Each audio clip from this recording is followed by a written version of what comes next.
日本直升機護衛艦加賀號下水，除咗係時機敏感，呢一艘戰艦被譽為準航母，個名亦都可能會引起爭議。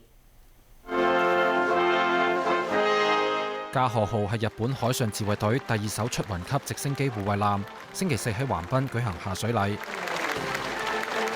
艦隻採用傳通式甲板設計，相比起一般護衛艦，外形更加接近航空母艦。日本傳媒更加以航母型護衛艦嚟形容呢艘戰艦。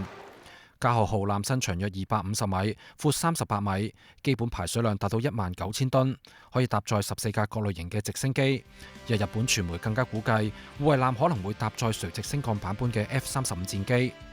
加賀號配有防空導彈、電子戰裝備，船員人數大約500人，建造費超過1100億日元，折合港幣大約70億，預計會喺2017年服役。同加賀號同級嘅出雲號已經喺今年3月正式服役，成為自衛隊現役噸位最大嘅艦隻。同出雲號一樣，上一代嘅加賀號二戰時亦都曾經參與侵華戰爭，加上加賀號下水時間接近中國抗戰勝利紀念70週年，可能令到中日關係更加緊張。舊日本海軍嘅加賀號係一艘排水量近4萬噸嘅航母。